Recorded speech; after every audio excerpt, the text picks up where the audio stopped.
அரசியல் களம் நேயர்களுக்கு வணக்கம். இன்றைய 3 நேயர்களுக்காக பத்திரிகையாளர் கோட்டீஸ்வரன் அவர்கள் மூணு நிற்கிறார். அவரோடு பேசலாம். சார் வணக்கம். நெறியாளருக்கும் நேயர்களுக்கும் அன்பு வணக்கம். அஜித் அவர்கள் பார்த்தீங்கன்னா அன்றைக்கி காரில் போய் விழுந்தும் விஜய் வந்து கூப்பிட்டு பேசியிருந்தா அவங்க இந்த முடிவுக்கு போயிருக்க மாட்டாங்க, தற்கொலை முடிவு அப்படின்னு. அவங்க எடுத்த முடிவு தவறு தான், அது யாரும் ஆதரிக்கல. ஆனால் விஜய் அவர்கள் பேசியிருந்தா இந்த முடிவில் வந்து அவங்க மாறி இருப்பாங்களா? உங்களுக்கு எப்படி தோணுச்சா? 100% மாறிடுவேன். அதாவதுங்க, அறிவாலயத்தில் நிறைய சம்பவங்கள் நடந்திருக்கு. அதுவும் என்ன குறிப்பாக நடக்குன்னா, இந்த சட்டமன்ற நேரத்தில் தேர்தலில் சீட்டு கேட்டு போவாங்க. சீட்டு கிடைக்கலன்னு வச்சுக்கோங்களேன், பெரிய பிரச்சனையாகவும் அடிதடி வரலும் போகும், மனக்கசப்பு வரலும் போகும். குடும்பத்தோடு தூக்க மாட்டேன், நான் செத்துருவேன் அப்படின்னு சொல்லி கட்சி தலைமையை மிரட்டக்கூடிய அவங்கள பார்த்தீங்கன்னா, நீங்கள் ரோட்டில் பார்த்தீங்கன்னா வெள்ளையும் சொல்லையும் போட்டு 4 பேர்கிட்ட வந்துட்டு ஒரு ஒரு ஒரு பயப்படுற மாதிரி ஒரு கேரக்டராக இருக்கும், ஒரு பாசமான ஒரு கேரக்டராக இருக்கும். இந்த படத்தில் அஜித் பண்ணியிருப்பார் இல்லைங்களா, அட்டகாசத்தில், அந்த மாதிரி ஒரு கேரக்டராக இருப்பாங்க. வேட்டி சட்டெல்லாம் கிடையாது. ஆனால் உள்ளுக்குள்ள அவங்களுக்கு அந்த எம்எல்ஏ சீட்டு, சேர்மன் சீட்டு இல்லைன்னும் போது குழந்தையாக மாறிடுவாங்க. கேகே தன்சேகர் பார்த்தோம் என்ன நடந்தது. கரெக்டான எடுத்துக்காட்டு சொன்னீங்க சார். அவர் அதாவது சட்டமன்ற வேட்பாளராக அவரை கூப்பிட்டு 2 அப்பு வைக்கிற அளவுக்கு கெப்பாசிட்டி வச்சுட்டா மாதிரி தான் சொன்னாங்க அன்றைக்கி. தூக்கி செருப்பெல்லாம் தூக்கி போட்டார் அப்படின்னு. அதாவது நான் வந்து மேலே சொன்னாங்கன்னா நான் உன்னை கிளியர் பண்ணிவிடுவேன், உன்னை ஆளே இல்லாமல் முடிச்சு விட்ருவது, அந்தளவுக்கு கெப்பாசிட்டி இருக்குது. ஆனால் தலைமை எனக்கு அங்கீகரிக்கலையே அப்படின்னும் போது குடும்பத்தோடு போய் அங்கே போய் ஒப்பாரி வச்சு பிரச்சனை பண்ணி வாழ்வோ சாவோ அது திமுக தான் அப்படின்னு சொல்லிட்டு ஒரு நிலைப்பாடு எடுக்கிறார். இது வந்து கிளாசிக் எக்ஸாம்பிள். இப்போ அந்த நேரத்தில் திமுக தலைமை வந்து போராட்டம் பண்ணின்னு போட்டோம், அப்படி விட்லையே. யாரோ ஒருத்தர் கூப்பிட்டு ஆனால் தலைவர்கிட்ட பேசலாம், அது இது. அதேமாதிரி சேகர்பாபு அவர்கள் ஹெச்ஆர்என்சி துறை கொடுத்த பொழுது, அப்பொழுது அது எந்தளவுக்கு உண்மை தெரில, இது ரூமராக கூட இருக்கலாம். ஆனால் வந்த ரூமர் வதந்தி என்னென்னா, இந்த மாதிரி துறை ரீதியாக கொடுத்துக்கிறாங்களா, நான் வந்து பஞ்சாமிர்தம் வாங்கி நக்கவா இப்படின்ற மாதிரி கோபமாக ஒருத்தர்கிட்ட பேசினாருன்னு. அப்புறம் இல்லைப்பா, நீ பழைய மாதிரி டைலாக்லாம் பேசாத, அப்புறம் இது கூட இல்லாமல் போயிடும், அவரை பற்றி உனக்கு தெரியாது அப்படின்னு சொல்லிட்டு அப்புறம் தெலுங்கு நல்லா பேசக்கூடிய ஒருத்தர் போய் சமாதானம் பண்ணி, என்ன டைம் ஆகினா போகுது வரியா இல்லை வசதி எப்படி, ஜெயிச்சிட்டாங்க உக்காண்டாரு, அவர்கிட்டலாம் போயிட்டு நம்ம வந்து போய் அரசியல்லாம் பேச முடியாது. கட்சி தலைவர் அவர், முதலமைச்சர் அவர்கிட்டலாம் வந்து நம்ம தான் வந்து இறங்கி போனோம், எப்படி வசதின்னு. அப்புறமா அந்த கோவத்தெல்லாம் அவரே தன்னை ஆஸ்வாசப்படுத்தி அமைதியாக பரவாயில்ல, பஞ்சாமிர்தத்தை நம்ம எதுக்கு விடணும் அப்படின்னு சொல்லிட்டு ஃபஸ்ட்டு அவர் தான் நகவா தொட்டு நகவா அப்படின்னு கேட்டவர். அப்புறம் இல்லை பரவாயில்ல, பஞ்சாமிர்தம் இனிப்பாக இருக்கும் என்று அவரே எடுத்து வச்சுட்டு போயிட்டார். அப்புறம் பஞ்சாமிரம் வண்டி 10,000 ரூபா இன்னைக்கு சிஎம்டியை கொடுத்துருக்குறாங்க. நல்ல துறை, அருமையான துறை, அதிகமான டெண்டர், அதிகமான முறைகேடுகள், அதிகமான வயலேஷன் எல்லாம் இப்போ கூட நம்ம பார்த்தோம். பள்ளிக்கரணை பக்கத்துலேயே பிரச்சனை. இப்போ நல்லா ஹாப்பியாக இருக்கிறாரா, குமுத ஹாப்பி மாதிரி. இப்போ அண்ணா பிரச்சனை கிடையாது. எதுக்கு இதெல்லாம் எடுத்துக்கிட்டால் நான் சொல்கிறேன்னா, ஒரு பிரச்சனை வரும்போது அதை கூப்பிட்டு நீங்கள் சரி செய்யணும். இப்போ துப்புரவு தொழிலாளி பிரச்சனை மாறி மாறி வந்தது, 2 பேருக்கு நடந்த பிரச்சனை தான் இது. அண்ணன் KN நேருக்கும் அண்ணன் சேகர்பாபுக்கும் நடந்த பிரச்சனைனால இது பெருசாச்சுன்ற மாதிரி ஒரு பேசுபொருள் பத்திரிகைகளெல்லாம் செய்திகள் வர ஆரம்பிச்சிது. அதுக்கப்புறம் யாரோ கூப்பிட்டு பேசி அது சரியாகி ஆஃப் ஆச்சா, பிரச்சனை முடிவுக்கு வராங்களா. அப்போ ஒரு கட்சி எப்படி நடத்துறது? சரி, இது இப்படி அதிமுக போனீங்கன்னா உங்களுக்கு லிஸ்ட்டு முடியவே முடியாது. திடீர்னு திரும்பி பார்த்தா எங்கப்பா காலைல வரலாம் ஒருத்தர் இருந்தால், திடீர்னு பார்த்தா டெல்லிக்கு போயிட்டான். இப்போல்லாம் இந்த இண்டிகோ ஃப்ளைட்டு கரெக்டாக போவோம் டைமுக்கு. மற்ற நேரத்தில் அதாவது அதிமுகவில் இருக்கவங்க யாருன்னா டெல்லியில் போய் பார்க்கணுன்னா கரெக்டாக போகுது ஃப்ளைட்டு. ஆனால் பொதுமக்கள் போனோன்னா டிலே ஆகும். அப்போ அவருக்குமே அந்த சிக்கல். தங்கமணி திடீர்னு வந்து கட்சியில் இருக்கிறாரா விலகிறாரான்ற மாதிரி செய்தி. அதற்கு CV சண்முகம் வந்து விளக்கம் கொடுத்து ஒரு தோரணையான ஒரு பதில் கொடுத்து பண்ண வேண்டியதாக இருக்குது. எதுக்கு CV சண்முகம் வந்து அது தலையிடுறாரு? கட்சி பிரச்சனை இது மாதிரி வரக்கூடாது, இந்த மாதிரி ஒரு சொல்லோ ஒரு பேச்சாடலோ வரக்கூடாது, இது அதிமுக நம்ம பத்திரிகையாளரே கிண்டல் பண்ணி நையாண்டி பண்ணுறாரு பாருங்கள், கண்ணை திறந்து நல்லான்ற மாதிரி. அப்போ இந்த மாதிரி விஜய் கட்சியில் இதை பண்ணுறதுக்கு இல்லை. அப்போது அங்கே இருந்தவங்க வந்து கேட்டால் யாருமே இல்லையே, கட்சி அப்ஸ்கண்ட் ஆயிடுச்சு. கட்சியாக பேசுறதுக்கு ஆள் கிடையாது. இப்போ யார்கிட்ட போய் பேசுவீங்க? ஏங்க புஷி ஆனந்த், நீங்கள் நான் என்ன கேட்குறேன்னா, புஷி ஆனந்த் இப்போ எங்கே இருக்கணும்? இங்கே தான் இருக்கணும். இங்கே தான். ஏன்னா விஜய் வந்து வெளில போயிட்டார், அவர் நம்பர் 1. நம்பர் 2 இங்கே இருக்கணும். இப்போ புஷி ஆனந்த் அங்கே போயிட்டதுனால நான் என்ன நினைக்கிறேன்னா, இப்போ நம்பர் 2 செங்கோட்டை நான் எடுத்துக்கிறேன் அரசியலாக. ஏன்னா அவர் வந்து ஆடல் பாடல் நிகழ்ச்சி தான், அது ஆடியோ நிகழ்ச்சி தான், அது கட்சி கிடையாது. அவர் ரசிகராக போயிட்டார். அப்போ நீங்கள் புது செயலாளர் இல்லை. அப்போ செங்கோட்டைனா ஆதவர்ஜனா தான் புது செயலாளர். இதெல்லாம் முக்கியம். அப்போ ஒரு கட்சி தலைவர் என்ன சொன்னோம், அவருக்கு அரசியல் புரிதல் இருந்தால், ஆனால் நான் போகிறேன் இங்கே என்ன எதுன்றதை நீங்கள் பாருங்கள், எதுவாக இருந்ததுன்னா எனக்கு ஃபோனை பண்ணுங்கன்னு சொல்லியிருந்தாருன்னா, விஜய் வந்து நடிகனாக நின்று விட்டு நடிகனாக இருந்த விஜய் வந்து அரசியல்வாதியாக மாறுறார். இங்கே பிரச்சனை என்னென்னா, ஆனால் நீங்களும் வாங்கினா இப்போ நேற்று வரலாம் அவர் தலைமை கழக ரசிகர் மன்ற தலைவர், இன்றைக்கி அந்த கட்சியினுடைய பொதுச் செயலர் இருக்கும்போது யாருன்னா ஒருத்தர் ஊரில் இருக்கணும். இதுதான் நீங்கள் கட்சியில் நடத்துகிற லட்சணம். இப்போ அந்த ஏதோ யாரோ ஒருத்தர் ஏதோ பண்ணிக்கிட்டாங்க, பதில் சொல்கிறதுக்கு ஆள் இருக்காது. பத்திரிகை சும்மா விடுமா? இல்லை ஊடகம் வாயை மூட முடியுமா? ஆளுகின்ற அரசனா பயப்படும். உங்களை பார்த்து எதுக்கு பயப்படணும்? அவங்களுக்கு தெரிஞ்ச பூரா தைரியமான நேர்மையான ஜர்னலிசம் கக்குவோம்ல நாங்கள். அப்போ இதெல்லாம் வந்து அவர் பண்ணுற தப்பு. அப்போ அஜிதா அவர்களை பொறுத்தவரையிலும் அங்கே உள்ளேருந்து என்ன பேசிக்கிட்டாங்கன்னா, என்ன செல்ஃபி எடுக்கிறதுக்கலாமா காரை நிப்பாட்டுவாங்கன்னு நினச்சிருக்காங்க. அப்போ தூத்துக்குடியில் இவங்க ஒரு முக்கிய நிர்வாகின்றத அங்கே இருக்கவங்களுக்கு தெரில. அப்போ தூத்துக்குடியில் அஜிதா வந்து தன்னை வந்து மாவட்ட செயலராக நினைத்து கொண்டு வேலை பார்க்கிறார். எல்லாரும் மாவட்ட செயலராக நினச்சிக்க முடியுமா? அப்போ அதுக்கு செலவு பண்ணணும், அதற்கு ஒரு சில வேலைகள் பண்ணியிருக்கணும். கூடவே அவங்க நிறைய டிக்டாக் ரீல்ஸ்லாம் வர போடுவாங்களாம்மா, பிரபலமாக அவங்க. அப்போ இம்மா வேலை பார்த்துருக்குறவங்கள போயிட்டு உங்களுக்கு யாருன்னே தெரில, தள்ளி விட்டு கடந்து போகிறீங்க. அது தப்பு இல்லை. அது அவங்களோட நிலை என்ன? ஃபஸ்ட்டு உங்கள் கட்சியினுடைய தொண்டர், உங்களோட ரசிகை, உங்களோட கட்சியில் முக்கியமான பதவிக்கு வர போட்டி போகிற ஒரு நிர்வாகி கூப்பிட்டு என்ன ஏது ஒன்றும் இல்லை, இதெல்லாம் வந்து அப்படிலாம் பண்ண முடியாது, மனு எழுதி கொடுங்க, அடுத்த வாரத்தில் ஒரு நாள் விசாரணைக்கு ஒரு கமிஷன் போடுறேன், ஒருத்தர்கிட்ட இருப்பான், உன் தரப்பு நியாயமாக என்னமா போய் சொல்லு, அவங்க தரப்பில் நியாயமாக கூப்பிட்டு விசாரிப்பார், விசாரிச்சுட்டு எனக்கு அறிக்கை வரும், அந்த அறிக்கையின் அடிப்படையில் தான் முடிவு எடுக்க முடியும். இதுதான். அடுத்த முறை இந்த ரோட்டில் நின்று பண்ணேன்னா அண்ணனுக்கு டென்ஷன் ஆகிடும், என் கோவத்தை நான் நிறைய பிரச்சனையில் இருக்கிறேன் அஜிதா, என் பிரச்சனை தெரியாமல் நீ விளையாடிட்டு இருக்காத, எனக்கு நேரம் கொடு, போயிட்டு வரேன், அப்புறமா பேசுவோம், விசாரணைக்கு ஒத்துழைங்க, விசாரணை முடியட்டும், குழு முடிவெடுக்கும், அது என்னவோ அதை வச்சுட்டு. நான் இப்போ பேசினது எவ்வளோ நேரம் ஆச்சு? 2 நிமிஷம் கூட அவ்வளோ, 1 நிமிஷம் 40 செகண்ட் 50 செகண்ட் இருக்கும், 1 நிமிஷம் கூட கிடையாது. அவ்வளோதான். இன்னும் கொஞ்சம் வேகமாக விஜய் அவசரமாக தான் இன்னும் கொஞ்சம் வேர்ட்ஸ் பெர் மவுத் மினிட் வந்து இன்னும் ஸ்பீடாக பேசினா 30-40 செகண்ட் பேசிவிட்டு படப்படப்பாக இருக்காப்புல தண்ணியை கொடுத்துட்டு வீட்டில் எடுத்து போய் விட்டுவாங்க தங்கச்சியை. ஒரே வார்த்தை ஆறுதல். பதப்பதப்பாக இருக்காப்புல தண்ணியை கொடுத்து சாப்பாடு போட்டு வீட்டில் எடுத்து போய் தங்கச்சியை விட்டுவாங்க, முடிஞ்சு போச்சு.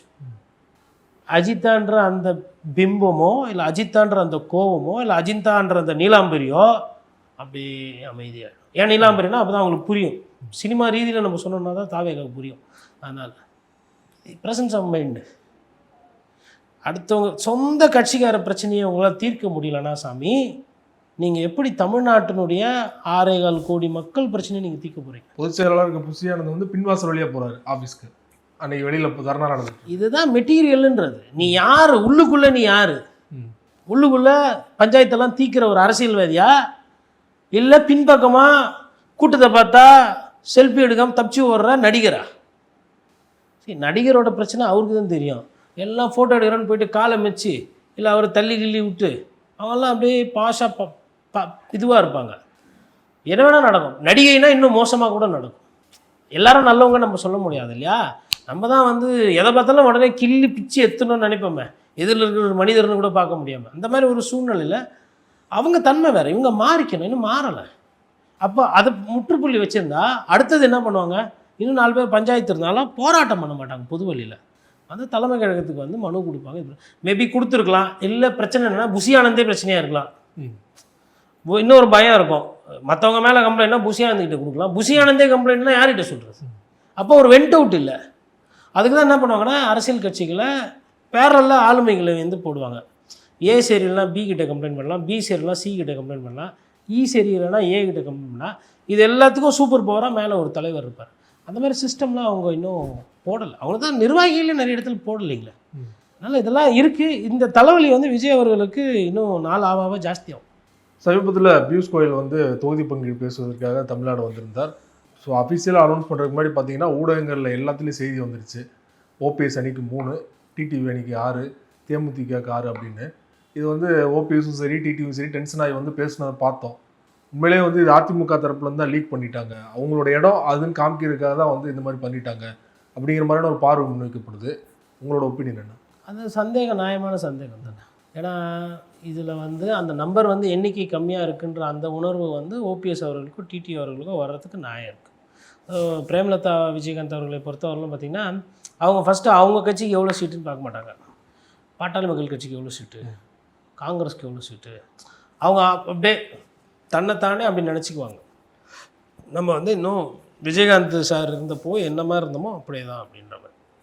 அந்த காலத்துலேருந்து வரமாட்டாங்க. திருப்பி அந்த நீலாம்பரி கேரக்டர் போகிறோம்ல படையப்பா அப்படின்ற மாதிரி, அப்போ அந்த அந்த பழைய கேஸ்ட்டே ஓட்டிகிட்டு இருப்பாங்க. அது நிகழ்காலத்துக்கு வரமாட்டாங்க, கொஞ்ச நாள் கழிச்சு தான் வரும், பல வருஷம் கழிச்சு. அந்த மாதிரி அவங்க வந்து அதே நிலைப்பாடில் இருக்காங்க. கேப்டன் இருந்தார்னா கதையே வேறு. விஜய்க்கெல்லாம் இன்றைக்கி அரசியலில் வேலையே கிடையாது. அவர் முடிவு பண்ணியிருப்பார், மக்கள் அவருக்கு ரொம்ப பிடிக்கும். ஆனால் அன்னைக்கு அந்த சூழ்நிலை அந்த கட்சி சரியாக வழிநடத்தலையோ இல்லை எதையோ எங்கேயோ தவற விட்டுட்டாங்க. அவங்க இருந்த இடத்துல இருந்து இன்றைக்கி வாக்கு விகிதாச்சாரம் குறைந்து போச்சு. அப்படி இருக்கும்போது அந்த கட்சிக்கு வந்து கம்மியாக சீட்டு, அப்புறம் 3 சீட்டு வந்து ஓபிஎஸ்க்கு, 6 சீட்டு டிடிவி தினகரனும் போது அவங்களுக்கு ஒரு கோவம் வர்றது நியாயம்தான். அவங்க வந்து அவங்களா அந்த நம்பரை சொல்ல மாட்டாங்க யாருமே. வெளியில் 6 சீட்டுனா கூட வெளில போகும்போது 0 தானே, 0க்கு வேல்யூ இல்லை, 60 சொல்லி விடுங்க அப்படி தான் பத்திரிகையாளர்கிட்ட சொல்லிட்டு போவாங்க சம்மந்தப்பட்டவங்க. இது வந்து கரெக்டாக 234 ஈன்ஸ்டீன் கணக்கு போட்ட மாதிரி இது. நான் என்ன சந்தேகப்படுறேன்னா, இது வந்து மேபி யாருன்னா ஒரு வியூக வகுப்பாளர்களோட வேலையாக இருக்கலாம், இல்லை கட்சியிலேருந்து யாருன்னா மூத்த முன்னோடிகள் வந்து விட்டுருக்கலாம். அதிமுகவுக்கு நல்லது. ஏன்னா நீங்கள் எல்லாம் உங்களை பெருசாக நினச்சிக்காதீங்க, கூட்டணி வரணுன்றீங்க, கட்சியில் வந்து சேரணுன்றீங்க, வந்து சேருங்க, சேரல இல்லை தனியாக போகிறீங்க, இதுதான் நம்பரு. நாங்கள் 170 சீட்டில் நிற்கணும் அப்படின்றதுல அவங்க ஃபஸ்ட்லேருந்து தெளிவாக இருக்காங்க. ஏன்னா போன சீட்டுமே வந்து அமித்ஷா போன்றவர்கள், பியூஷ் கோயல் போன்றவர் வந்து நம்ம எம்ஆர்சி நகர் நட்சத்திர ஹோட்டலில் உட்காந்து மணிக்கணக்காக பேசினப்போது சீட்டை வந்து கொஞ்சமாக தான் கொடுத்தாரு பாரதிய ஜனதா கட்சிக்கு, அள்ளி கொடுக்கல. 20 சீட்டு கொடுத்தாங்க, அதில் 4 ஜெயிச்சாங்க, 16 போயிடுச்சு. அப்போ அந்த கட்சியினுடைய பர்ஃபார்மன்ஸ் பார்க்கும், அந்த கட்சியினுடைய வாக்கு விகிதாச்சாரம், அதை வைத்து பார்க்கும்போது அவங்க அதிமுகவில் இவங்களுக்கு இவ்வளோ போதும் அப்படின்றத சொல்லாமல் சொல்லிட்டாங்க. அது வந்து ஒரு ஸ்ட்ராட்டஜி தான். இப்போ நீங்கள் கோச்சிக்கினீங்களா, இப்போ உங்கள் கோவத்தை நீங்கள் வெளிப்படுத்திட்டீங்க, மேபி அப்புறம் கொஞ்ச நாள் கழிச்சு இன்னொரு கூட இது மாதிரி வரலாம். சரி 10 சீட்டை கோச்சிட்டு டிடிவிக்கு இன்னும் ஒரு 3 சேர்ப்போம், ஓபிஎஸ்க்கு இன்னும் ஒரு 5 சேர்ப்போம், அப்படி கூட வரலாம். இல்லை பாட்டாளி மக்கள் கட்சின்னு போட்டுருந்தாங்க அந்த 23, அதில் பெரியவருக்கு எத்தனி சின்னவருக்கு எத்தனி, இல்லை சின்னவர் வண்டி தானே பெரிய, அதில் நிறைய ஃபில் இந்த பிளாங்க்ஸ் இருக்குது. அது வந்து ஒரு சும்மா ஒரு ஸ்ட்ரக்சர், அதை தூக்கி வெளில போட்டிருக்காங்க. அது நம்ம உண்மையில் அரசியல் தெரிஞ்சவங்க தான் யாரோ பண்ணிடுறாங்க அந்த வேலையை. ஏன்னா இவங்க வந்து முடிவே வராமல் பொங்கல் வரட்டும், அப்புறம் பொங்கல் முடியட்டும், அதுக்கப்புறம் ஃபெப்ரவரி வரட்டும், அதுக்கப்புறமா மார்ச் வரட்டும், அப்புறம் இன்னும் தேர்தல் ஆணையம் அறிவிக்கலை. ஏன்னா மக்கள் சார்ந்த அரசியல் பண்ணுறது கிடையாது. இந்த கட்சிகள் எல்லாமே என்ன அரசியல் பண்ணுறாங்க, கூட்டணி இல்லை, நாங்கள் இல்லைன்னா நீ தோற்று போயிடுவேன், சரி நீங்கள் வந்தால் 200 தொகுதி ஜெயிச்சிருவார் அவர், நீங்கள் போனால் அந்த அளவுக்கு நீங்கள் வந்து பலம் வாய்ந்தவர்கள், நீங்கள் இல்லைனா தான் அவர் தோக்க போகிறாரு.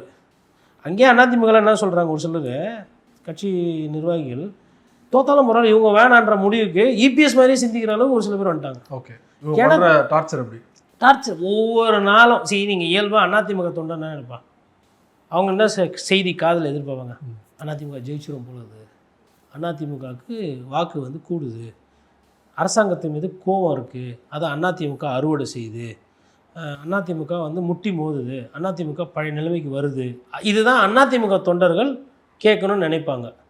திமுக தோக்கணும், அதிமுக ஜெயிக்கணும். எடப்பாடி பழனிசாமி வேணாம் அப்படின்னு நீங்கள் முடிவு பண்ணுறீங்க. நீங்களாம் முடிவு பண்ணுறதுக்கு முன்னாடியே முடிவு எடுத்து உங்களெல்லாம் மூட்டை கட்டி அவர் தூக்கி போட்டார். இப்போ தொண்டரால் என்ன நினைக்க முடியும்? தொண்டர் போயிட்டு இல்லை சார் இபிஎஸ் சார் நீங்கள் இருக்க வேணாம், ஓபிஎஸ் அண்ணனும் டிடி அண்ணனும் வரணும், நீங்கள் வழி விட்டு வேறு யாருன்னா தங்கமணியோ வேலுமணியோ இல்லை வேறு யாருன்னா பதவி கொடுத்துருங்க, நீங்கள் கொஞ்சம் ஒதுங்கிடுங்க அப்படின்னா இதெல்லாம் கேட்குறதுக்கு நடைமுறையில் சாத்தியமா? யாருன்னா போய் சொல்ல முடியுமா? அதை மீறி யாருன்னா போய் சொன்னால் என்ன ஆகும் உங்களுக்கு? Token number 4 your door is open please go out அப்படின்னு சொல்லி மெயில் அனுப்பிவிடுவாங்க.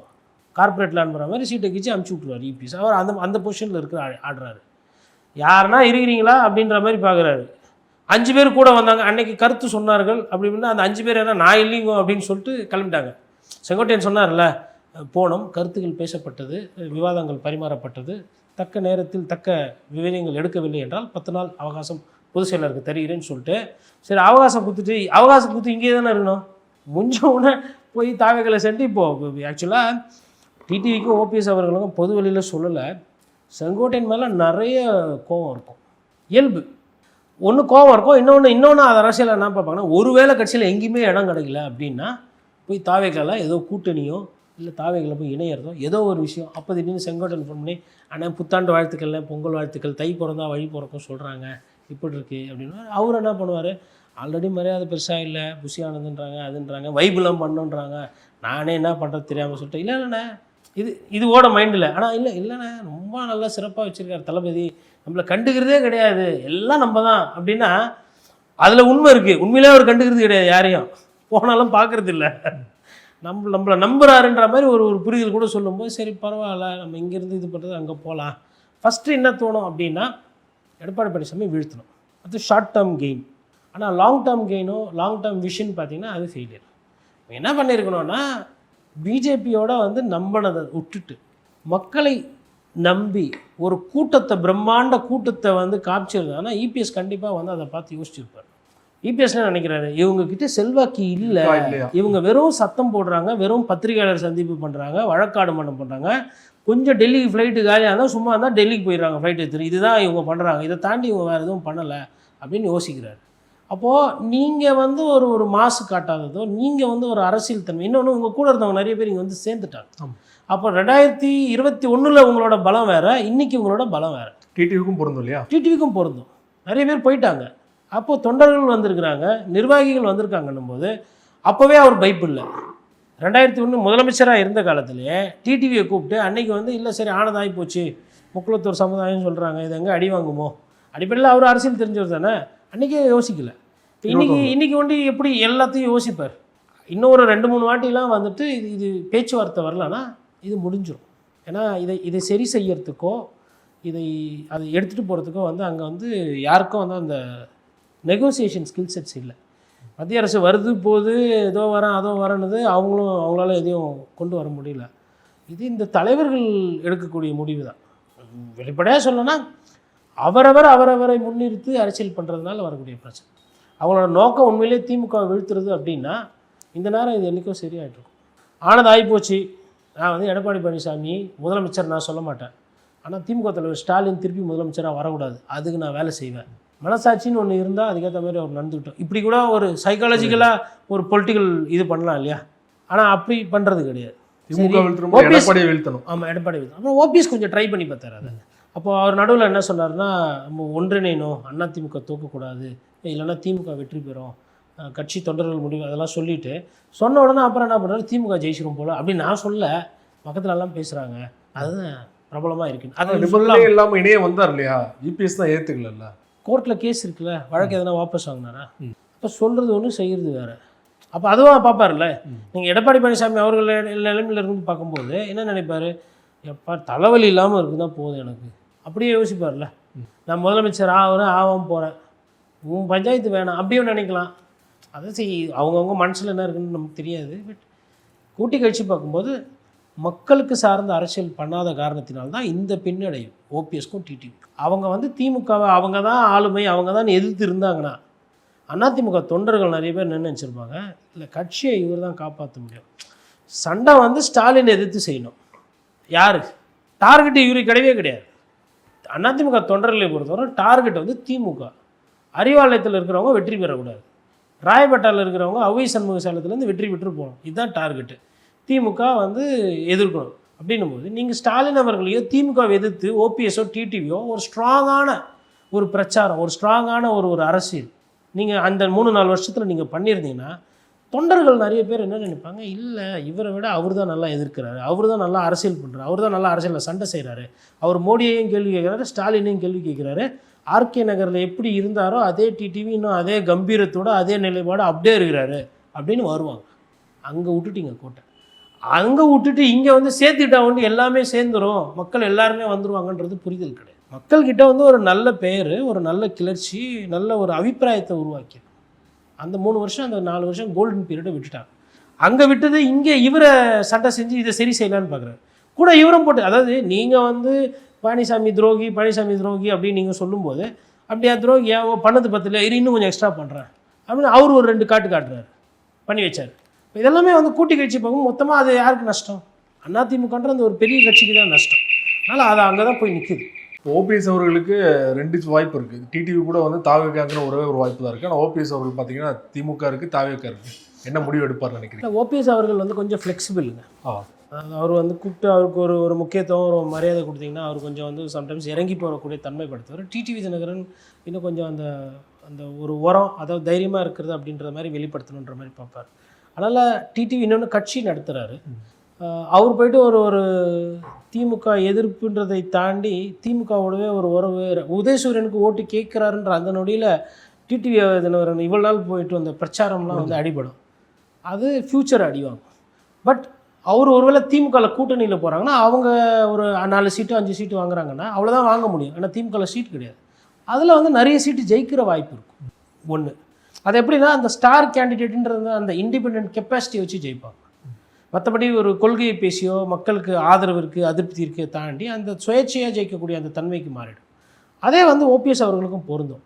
இல்லை தாவேக்கல போய் சேர்றாங்கன்னா விஜய்க்கு அது நல்லது, இவர்களுக்கு அது வந்து ஒரு பின்னடைவு தான்.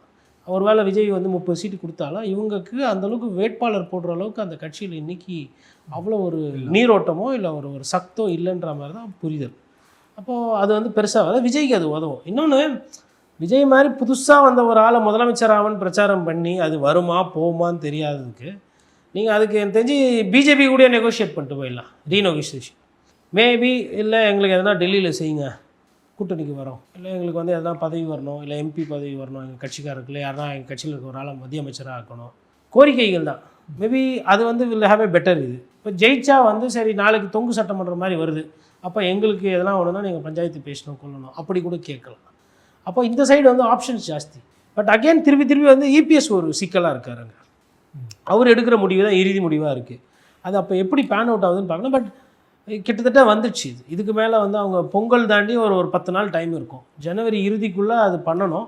ஜனவரி இறுதிக்கு மேலே யாரும் அதை உறுதி செய்யாமல் அதை காலதாமதம் பண்ணுறாங்கன்னா சாரி டு சே அவர்களுக்கு தோல்வி முகம் என்பது கொஞ்சம் கொஞ்சமாக அந்த முகம் என்பது உறுதியாகிடும். ஏன்னா நல்லதோ கெட்டதோ ஒரு டீமை போட்டு அந்த டீமுக்கு பயிற்சி கொடுத்து ரெடி பண்ணி நீங்கள் வந்து அந்த சிங்க்குக்கு வந்துடணும். நான் கடைசியில் சொல்லுவேன், அப்புறமா சொல்லுவேன், லாஸ்ட்டாக சொல்லுவேன், இங்கேயும் போய் கதவு தட்டுவேன், அங்கேயும் போய் கதவு தட்டுவேன், அப்புறம் இங்கேயும் இங்கேயும் வாங்கி போடுவேன் அப்படின்னாலாம் மக்களுக்கு வந்து இன்றைக்கி நிறைய சாய்ஸஸ் இருக்குது. மக்களே வந்து அதை வந்து விரும்ப மாட்டாங்க. ஏன்னா இப்போ என்னென்னா மக்கள் பிரச்சனை யாருமே பேசுறது கிடையாது. முழுக்க நம்ம பேசுகிறது எல்லாமே என்னென்னா அரசியல்வாதி, இந்த அரசியல்வாதி என்ன சொல்கிறாரு, அந்த அரசியல்வாதி என்ன சொல்கிறார், அந்த அரசியல்வாதி என்ன நினைக்கிறார், இந்த அரசியல்வாதி என்ன நினைக்கிறார், இப்படி தான் போகுது. இந்த அரசியல்வாதிக்கு கீழே அதை விட முக்கியமானவர்கள் மக்கள், அவர்களுக்கு எண்ணற்ற பிரச்சனைகள் இருக்குது, நாள்தோறும் பிரச்சனை இருக்குன்றது தான் அதுதான் பேசு பொருளாக இருக்கணும் ஒரு தேர்தல் நேரத்தில். ஆனால் அதை ஊடகங்களோ இல்லை அரசியல்வாதிகளோ இல்லை அரசியல் வியூக வகுப்பாளர்களோ இல்லை அரசியல் தெரிந்தவர்களோ அதை பற்றி பேசுவது கிடையாது. இதுதான் எங்கள் சிக்கல். ரொம்ப நன்றி சார். சமகால அரசியல் தொடர்பாக பல்வேறு விஷயங்களை எங்களோட பகிர்ந்து கொண்டீங்க. மிக்க நன்றி சார். நன்றி.